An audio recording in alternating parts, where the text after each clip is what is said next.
of films in this year's Hayti Heritage Film Festival. And so because it's the last block of films, I just need to do one small bit of business before we get on with the conversation. There is a team, and there is no I in team, that pulls off this film festival every year. But this year, there's a little handful of people who, after working with Lana Garland, who's the director emeritus and programmer emeritus of this festival, after working with Lana for just 1 year, the training wheels came off. And so this year, Tyra Dixon was the director of the film festival, and Audrea Bird, the coordinator, and Tamika Galanis, the programmer. Audrey is over there. Where is Tyra?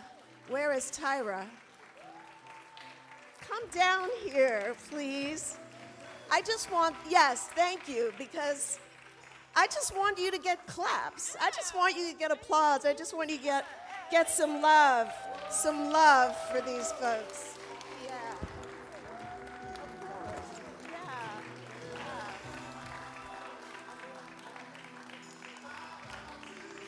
Thanks. So thanks. Thanks, folks, for that. So, Mr. Eric Seals, are you in the house? Excellent. Thank you. And is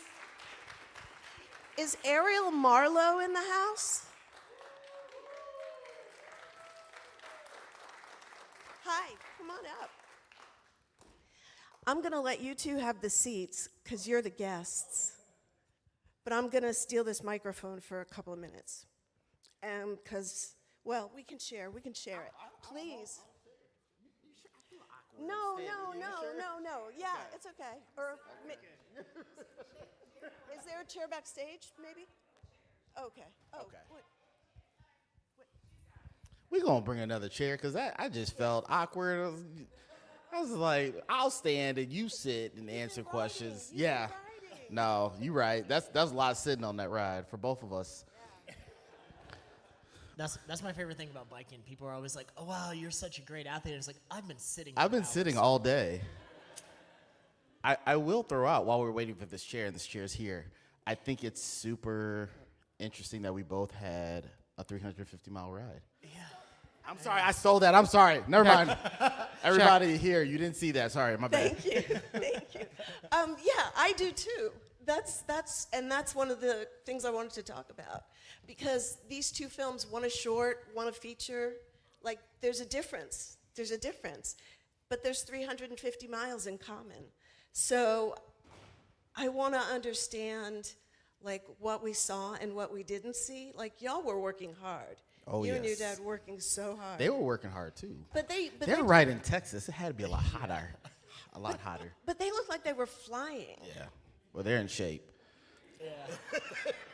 I'm sorry, my bad. I'm gonna stop. We talked about it after. I was like, yeah, we did two very different rides. Very true. And they were both very hard. Yes. And neither of us want to do them again. No. I've got zero interest. There is no part two. That was it. There's no repeat. Yeah, no, I think it is interesting that, by chance that both of our rides were 350. I feel like ours might be a little bit longer because I messed up and took us the wrong direction. It was supposed to be 350 originally, but it's interesting the things that we encounter, on that route in both of the films. And, for us, we were learning a lot, and, you all were interviewing a lot of individuals, which, provided a lot of great information. And we were having a lot of random people come to us and be like, what's going on? And so I just really think it, talks about small town America and kind of what's going on, when you're doing a trip like that. Well, I was also interested in the difference in the stories because, you were using the bikes to tell this, obviously, emancipation story, and it was about where you got to each time.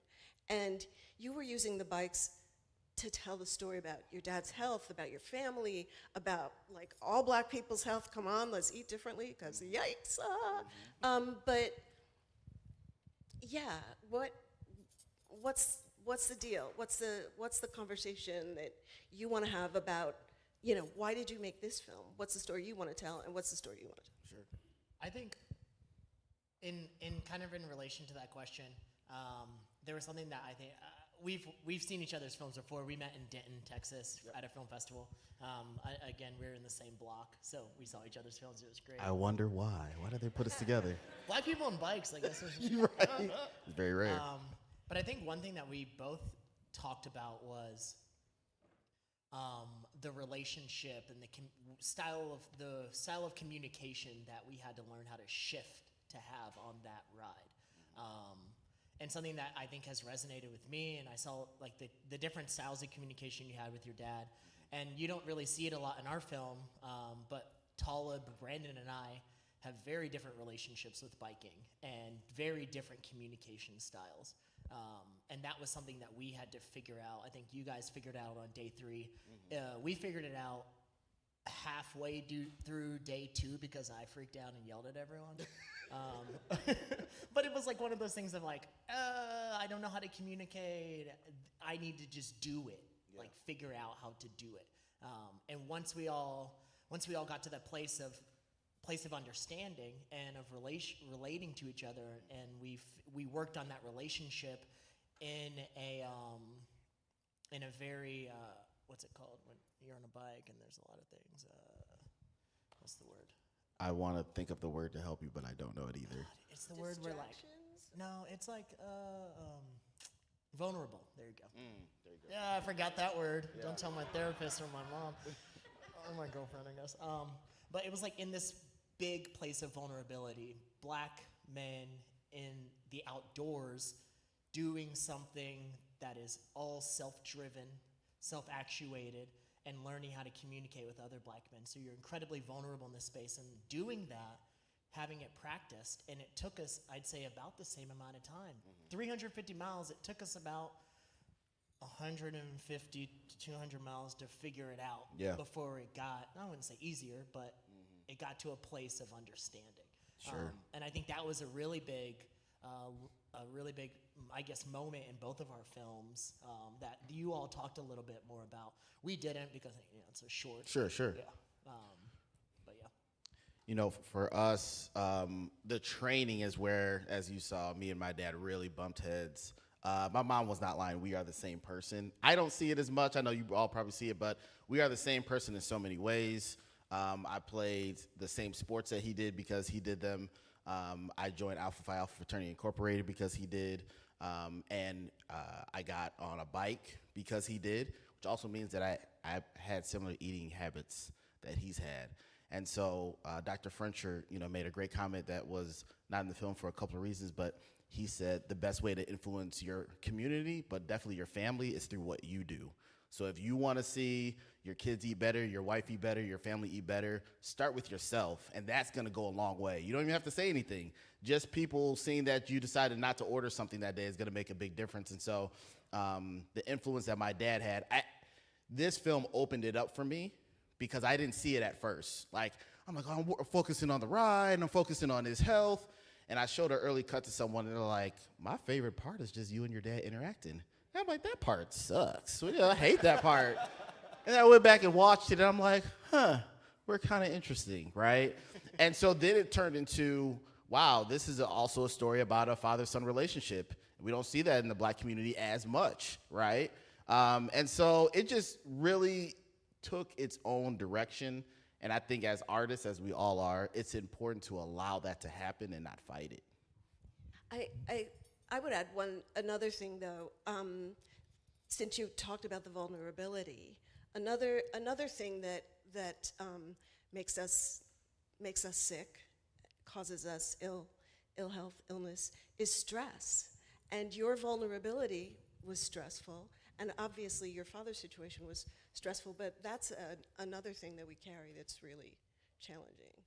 I think I've been thinking a lot about, especially lately, about hypervigilance and how like that state is something that we, especially as black people, we learn to exist in. And we learn to be vigilant about our bodies, about our space around us.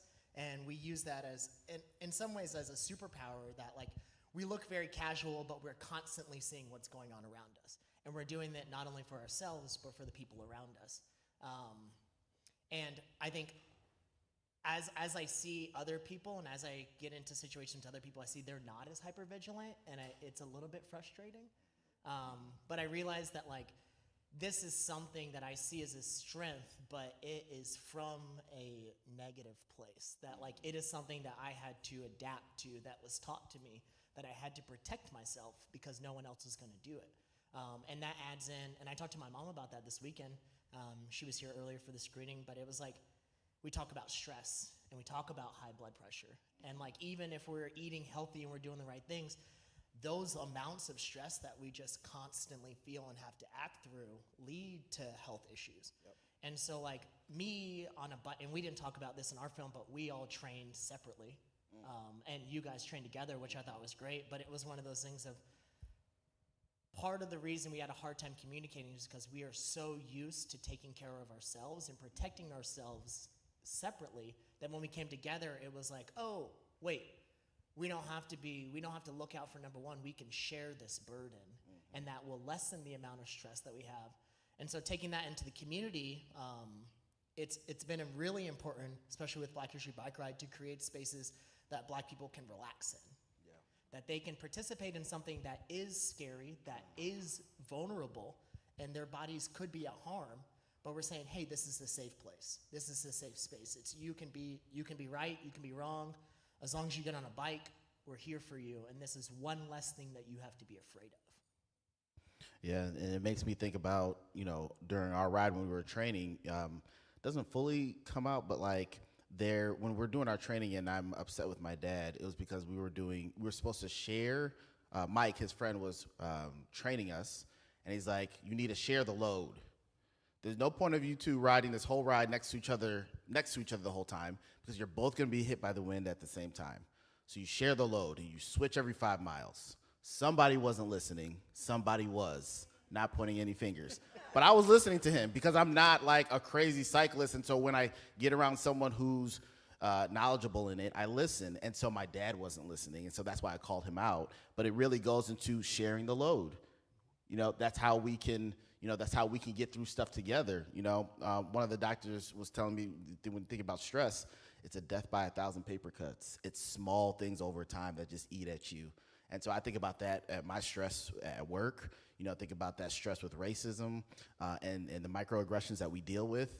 And one of the reasons, bringing it full circle, why I love cycling so much is because I feel like that's the only time where my brain is I'm just in a euphoric state. I'm just out there, So one more thing I'm going to ask, and then I want to open it up. Yeah, clap for that, because that.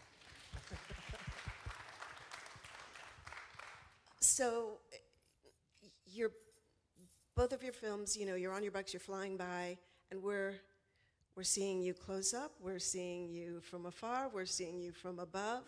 And I know that you and your dad had GoPros. Yes. But I didn't see any GoPros on y'all that I recall. Who's carrying the bags, and who's got the extra camera? Like, what's that about? Yeah, so we did have a support vehicle with us. They didn't intervene, minus when I messed up my tire and I had to use that pump. But we had a support vehicle with us, and that's where all of our equipment was. And so that's where we had crew, batteries, and all that stuff. But my big thing was I didn't want them to interfere with the ride. So that's why you saw us changing our tire on the side of the road, which was actually freaked me out.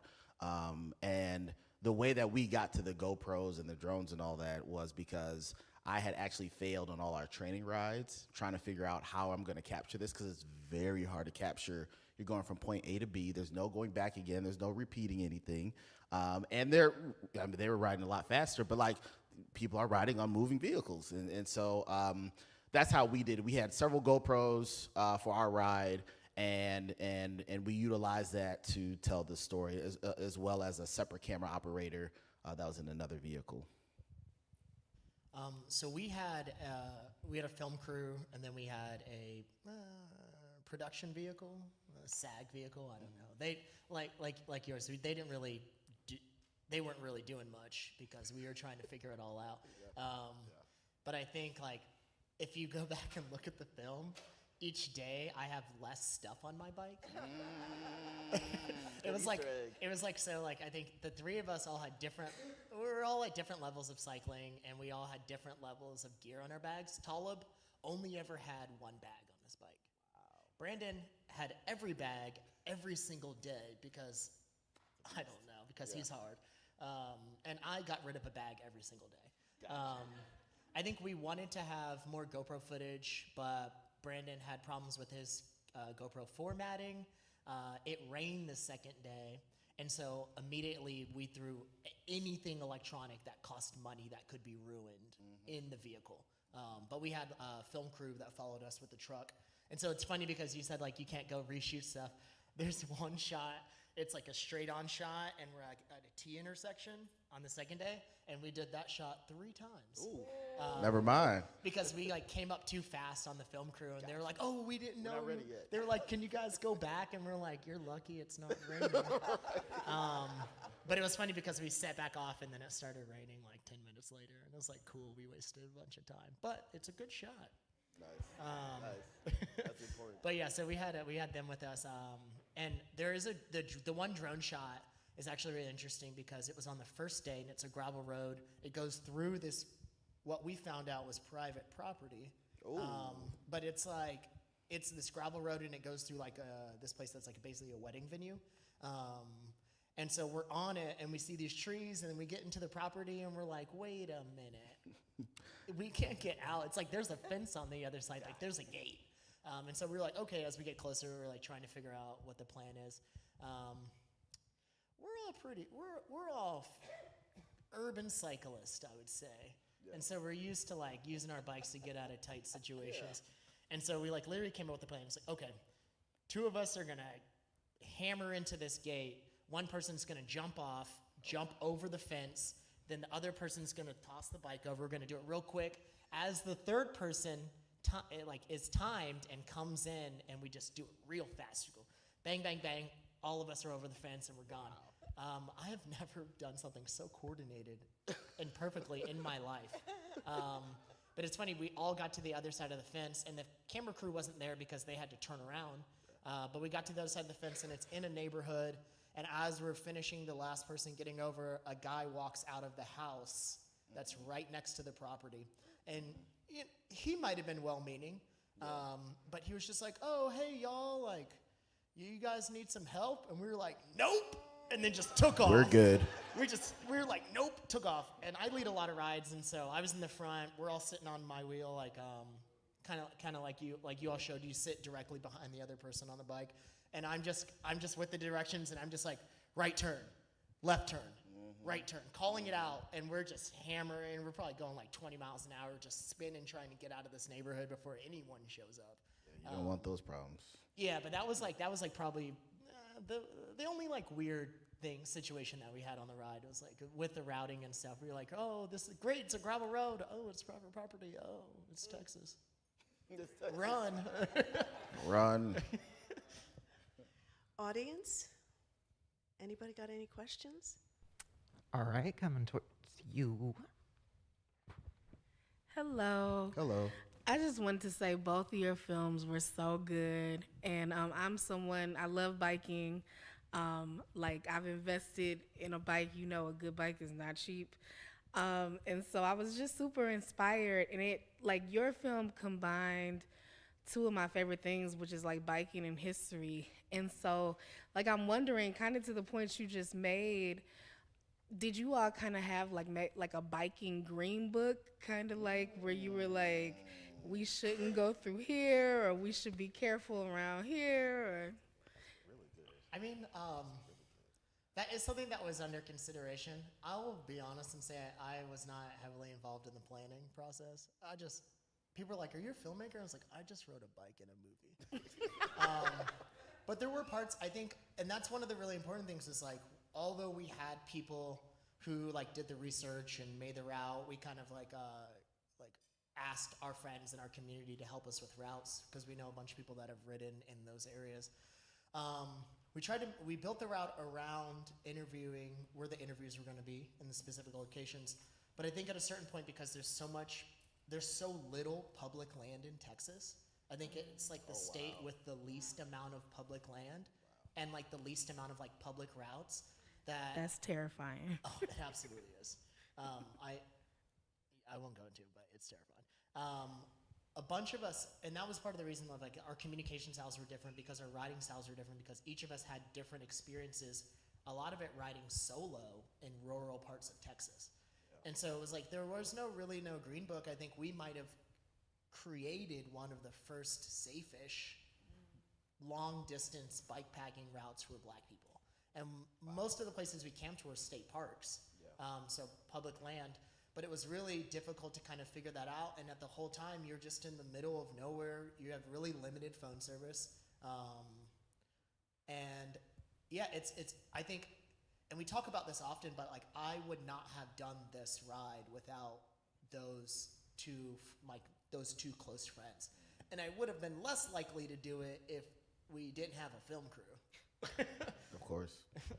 Because, and that's really, I mean, to be honest, like, the climate of Texas and really the experience of being Black there. I'm not from Texas, but I moved there and was like, oh, this seems like a big, scary place that you have to drive at least 10 hours to get out of.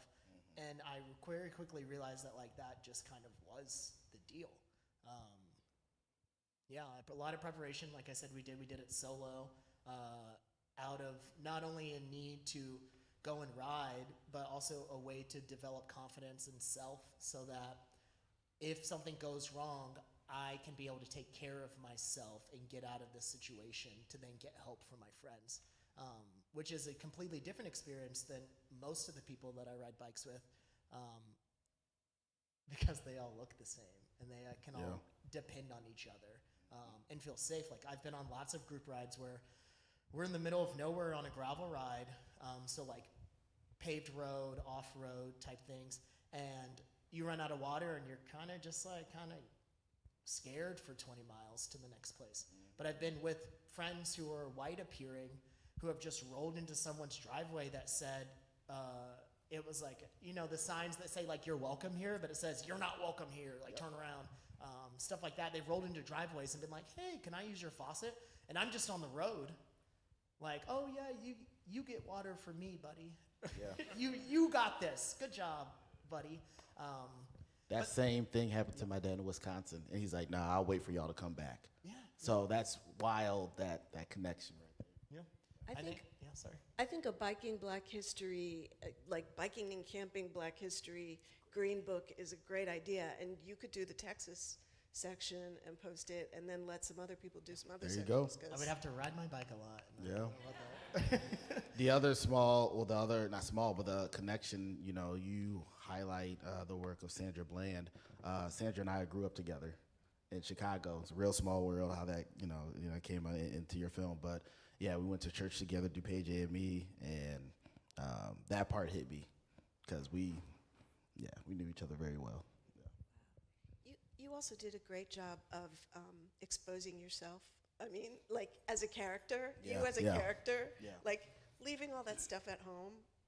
Yeah. Oh my God. Oh, I still hear about that. I still hear about that. And you know what? You know, when making this film, originally I was not going to be in it. It was going to highlight my dad, and that naturally started to come through because the type of films that I want to make, I don't want to be included. But it was natural and it made sense. And so one of the things that I told myself is I need to do what's best for the story at all times, which is so hard. Because there's so many shots I see on screen. I'm like, man, I wish they didn't see that one. I hope everybody's eyes are closed. But it's a part of the story. And that's more important than me. It's more important than what I'm self-conscious about. It's about hopefully helping one person that says, you know what, I'm going to do something, make a little change. Audience? Oh. Nobody has another question? Oh. Well, this is like a continuation of what you all were just talking about, but what were the challenges of making a film that is so close to you, whether it's like a passion that you have or just family and friends that you're working with and collaborating with? How, like the challenges and like, especially with editing it and putting it together? Thank you for that question. So for me, I didn't have challenges with my family. They're so used to me having a camera in front of them, they don't even see it anymore. I kind of took over the role of doing the family videos, and that's how this film started for me. The only reason I was recording my now wife and my dad playing tennis is because I needed receipts to say that she beat him in tennis. That's the only reason I was recording. I wasn't be like, I'm gonna make a movie and one day I'm gonna be in North Carolina talking to people about it.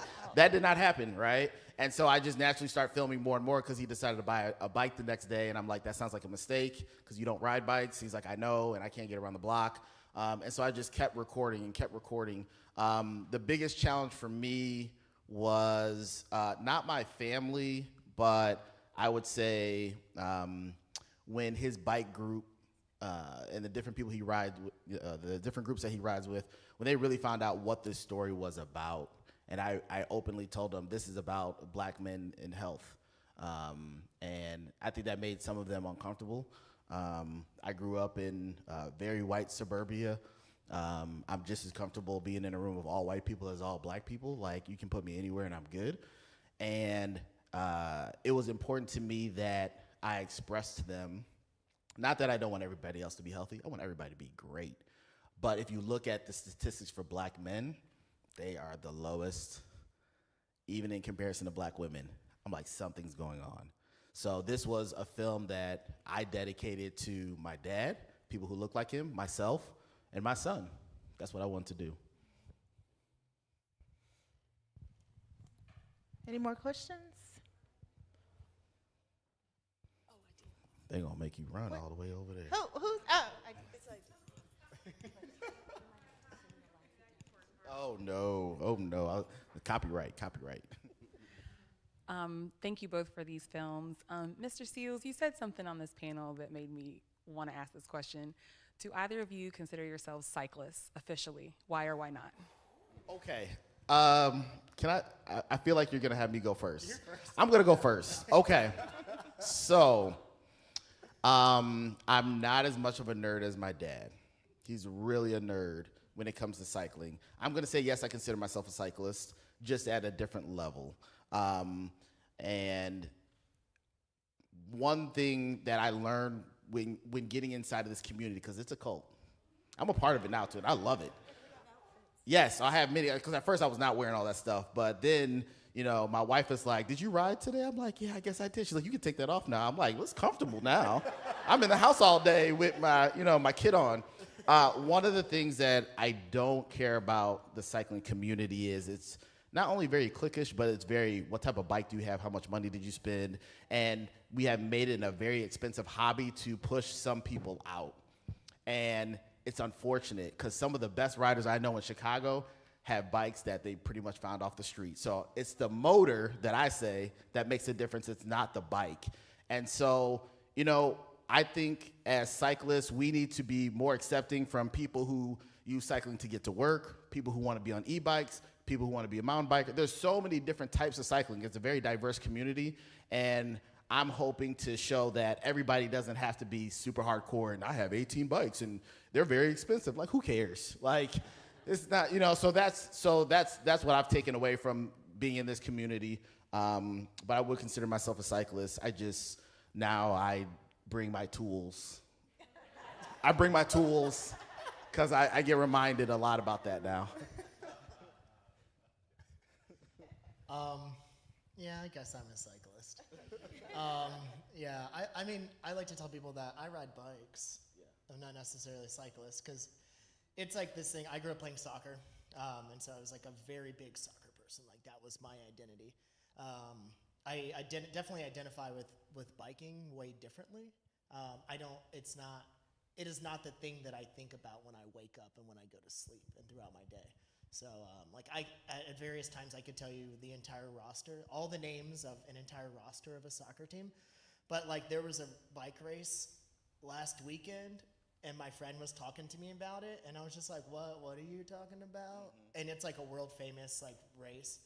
And I don't really get the bike culture, and I'm not really part of the big go fast, be aggressive, be aggro, kind of like white centric culture. But I ride bikes and I race a lot. I have a race next weekend in Stillwater, Oklahoma. So Very nice. Literally going just the middle of nowhere to ride bikes. So I guess that's where they ride. That would make me a cyclist. Yeah, I'd say so. Yeah. You know, for me, you know, one of the big things that I push back on my dad, because he's really into stats and information, all that stuff. He's obviously he is retired, so we have a little different view on it. And I tell him, if I'm out riding, I won. If I go fast, that's great. But I run a video production company. I'm editing. I'm sitting in the chair a lot, having these meetings, doing this just that 9 to 5. And I'm like, if I'm on a bike, bro, I won today. I don't care how far we go. And so that's when I feel most alive. And I know it's true because my wife will be like, you need to go ride. I said, what are you talking about? You need to go ride, sir. You're getting on my nerves. Quick 5 hours later, Yeah. everything's good when you get Yeah, back. that's true. I mean, I fall asleep for the rest of the day, too. Exactly, it's perfect. Nope, we're recording this. I have one more question. You mentioned black men in health, and so one of the parts of your film that like was so extraordinary to me was all the medicine he was on, and then he was like, you know, biking got rid of this. So I'm just wondering, like, if you could tell us, like, sort of like a before and after, like, what was your dad's Sure. health like? How many medicines was he on approximately? And then, like, how has biking, like, changed that for Yeah, him? great question. Thank you. So my dad's first surgery, I think I was about 9-ish. So what I remember is, I don't really remember as much. Like I remember going to the hospital. But I mean, looking back at it, I'm just used to seeing his whole, you know how, you know, most people have keys and wallet and all that stuff on top of their dresser. He just had all pills. And I was just used to that. And I'm like, that's normal.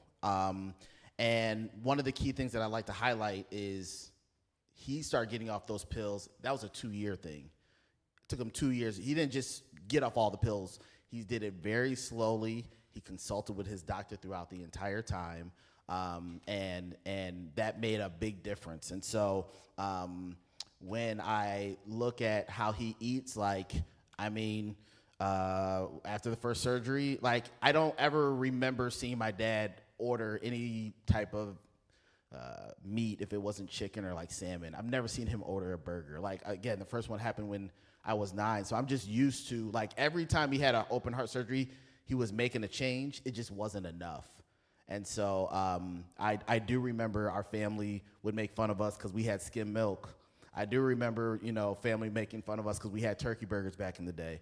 And that's one of the unfortunate things, and my mom was talking about it, but some of our biggest challenges are from the closest people around us when we're trying to make a change.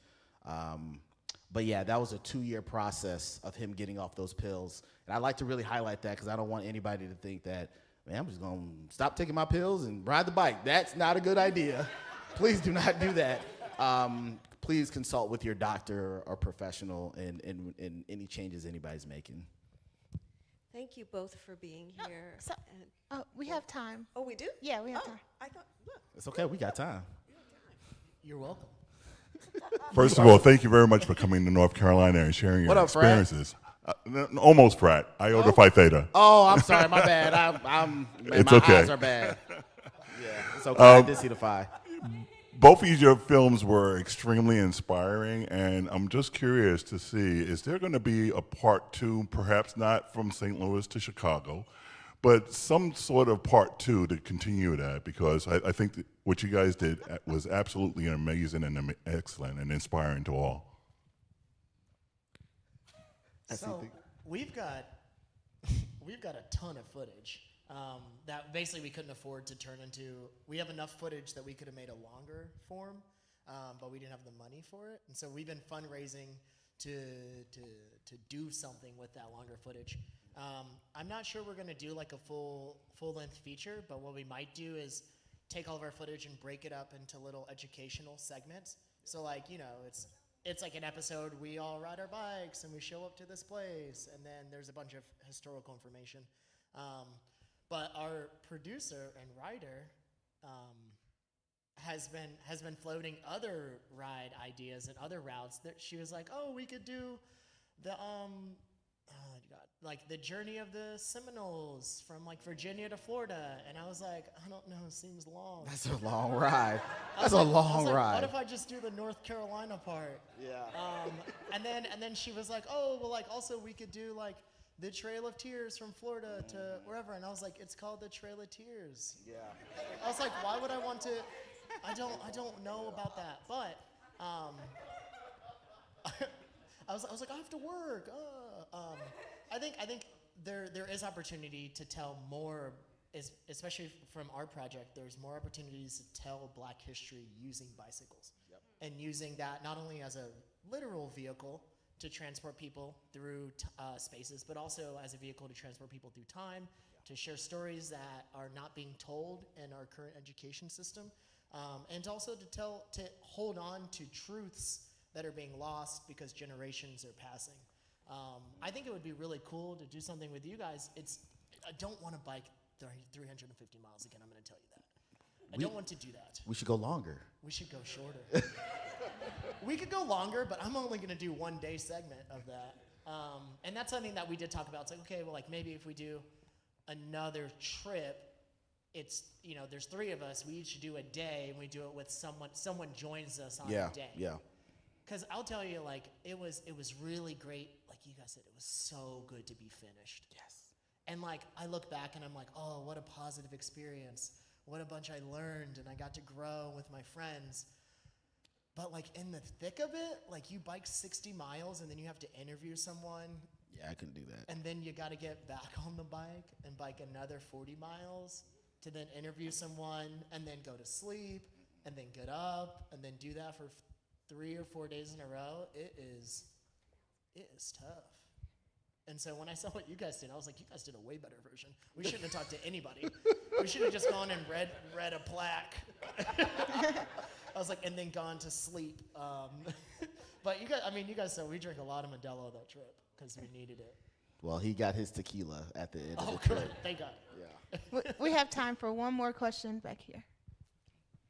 Hi, thank you guys both for doing these films. It's very inspiring. And on that point, I was just wondering, what kind of impact do you feel like both of your journeys have had on the people around you, whether it's your individual friends or other people you know in the community? Could you share that? Yeah, thank you. So for us, it's had a huge impact. Not only did my dad, he started riding before the pandemic, but he has now had enough people reach out to him where they're gonna make that, and I don't know if I'll be doing it. They're gonna make that an annual ride. Okay, yeah, I'm like, that's kind of crazy. And so I'm excited about that because he is making a change through doing his own thing. Because like he talks a lot in this film, but my dad's an introvert. He actually does not like people. He barely likes me. And so, but cycling made him really open up and become a new person. And so, so he is making that an annual ride. The only reason he's not here today is because he's like, I'm going to take it up a notch from what we did. I said, okay, what's up next? And he said, I'm going to train for the Senior Olympics. I said, oh, I will cheer you on from the side. That sounds amazing. And so, yeah, it has definitely inspired a lot of people around us. I know it inspired a lot of people on our crew. We got our producer right here. Can we give a round of applause for my producer, Rosita?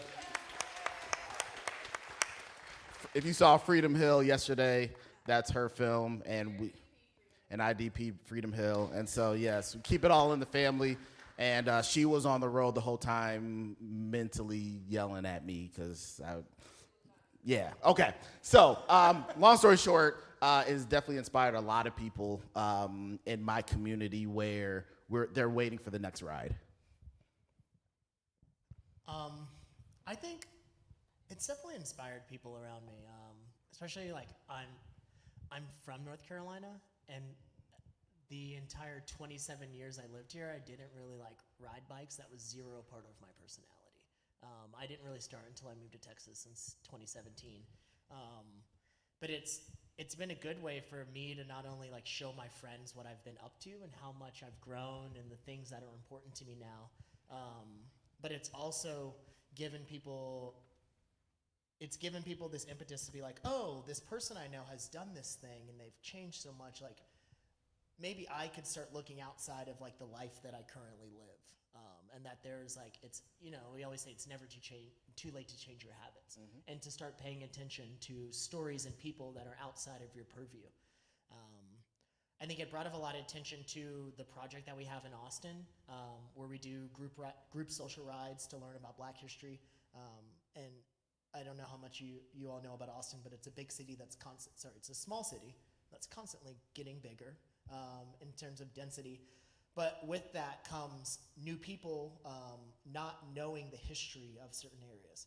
And so a lot of the history is that the most affluent places in Austin were originally Black settlements and Black areas, and they were forced out of their homes, similarly to what happened in Durham, because of highways and because of the natural resources or the areas that were wanted by politicians and people like that. So I think this documentary has allowed us to tell stories that were uncovered, and it's made people think, I should learn more about where I'm at or where I'm going.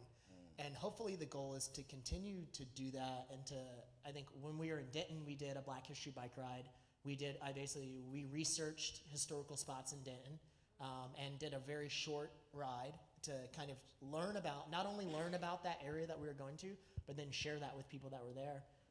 And the goal is to continue kind of using that model to go into not only learn the history of places, not only share the history of places, but also to learn it. Because we don't want to show up somewhere and then co-opt the story of people that are already there. That's something that is already done in this country. Yeah. And so as black people and social historians, we don't want to continue the mistakes that have been done. And so we're really trying to create connectivity and relationships as we learn from each other. And the work that we've done so far, especially with this film, has allowed us to highlight that and to say, hey, it's almost as easy as just getting on your bike. That's a great note to end on, because I'm getting the signal that we need to end. But stay for the dance party that happens after this next beautiful thing, which is a talk. Yes, so there's a very special treat. Do not leave the building, y'all. You will not be disappointed. Our vendors have decided to stay a little bit longer. If you haven't noticed, vendors are in the marketplace. So if you go to the right past the merchandise, they are welcoming you to come visit their wares. But please do not leave. We're going to start our last program of the evening, talk with Omar Dorsey and Dr. Mark Anthony Neal. And after that is a very, very special treat you do not want to miss. I trust. Y'all going to be mad if you leave. Okay. Thanks. So come back at 7:35.